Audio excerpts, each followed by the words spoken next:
चलिए सभी बाहर आइए, थोड़ा आगे चलिए, आपके लेफ्ट साइड में देखिए red yellow safe swimming zone, वहीं पे जाना है सभी को। જો ફ્રેન્ડ્સ આ છે ગોવાનો બાગા બીચ, એક નંબર જગ્યા છે. બાકી પાણી પણ બ્લુ છે.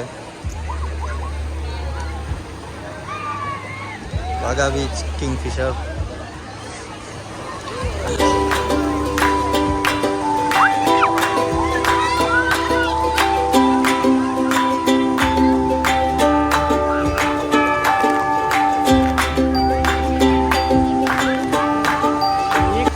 પણ એક વસ્તુ અહીંયા બહુ ખરાબ છે ગોવામાં, સ્કેમ બહુ કરે આ લોકો. બધી વસ્તુમાં સ્કેમ કરે. કોઈ બી વસ્તુ કરો, રાઈડ કરવા જાઓ કે બોટિંગ કરો, બધામાં જ સ્કેમ કરશે.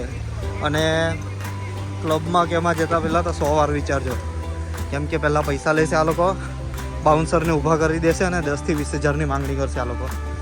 એટલે આવો ને તો ખાલી આમનામ ફરીને જતા રહેવાનું, બાકી આ બધામાં પડશો ને તો છેતરાઈ જશો. બહુ પૈસા લેશે. અને ક્લબવાળા તો 10-20 હજાર રૂપિયા લીધા વગર ઊભા જ નહીં રહેશે. અને બાઉન્સરને આગળ કરી દેશે, મોબાઈલ હોય તો મોબાઈલ લઈ લેશે.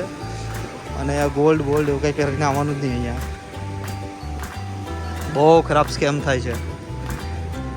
મોસ્ટ ઓફલી ગુજરાતી લોકોને આ લોકો ટાર્ગેટ કરે છે.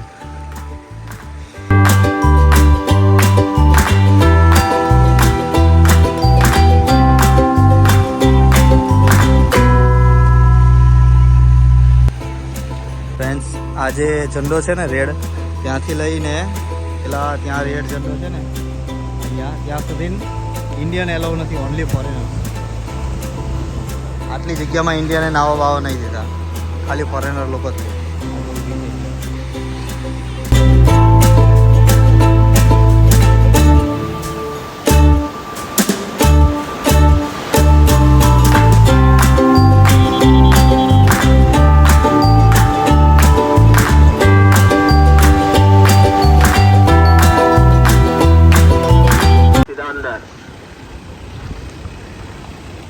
चलिए सभी बाहर आइए, थोड़ा आगे चलिए, आपके लेफ्ट साइड में देखिए red yellow safe swimming zone, वहीं पे जाना है सभी को।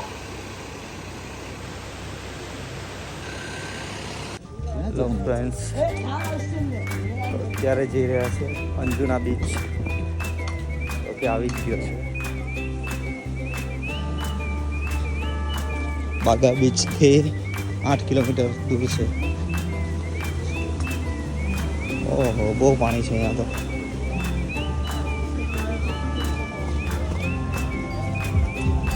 ઉભા રહેવાની પણ જગ્યા નથી એવું લાગે.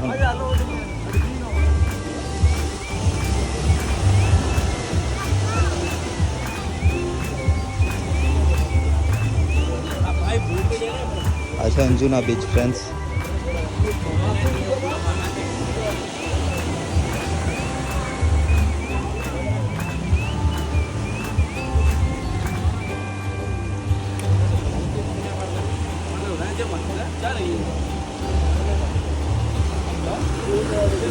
અહીંયાથી તો કાંઈ ખાસ લાગ્યું નહીં આવ્યું, આની કરતાં બાઘા હારો તો એવું લાગ્યું. તો ફ્રેન્ડ્સ, અંજુના બીચ પણ જોઈ લીધો, પણ અંજુના બીચ પર કાંઈ ખાસ છે નહીં. કાંઈ મને તો એટલું ખાસ લાગ્યું નહીં અંજુના બીચ ઉપર, કંઈ જ નથી. બસ આટલું જ છે. આ પૂરું અહીંયા. આની કરતાં બાગા બીચ સારો હતો. પણ સ્કેમ તો બહુ જ થાય છે ભાઈ ગોવામાં. ચાલતા ને ચાલતા સ્કેમ કરે છે લોકો. એકલા પૈસા પડાવવાની જ વાત કરે.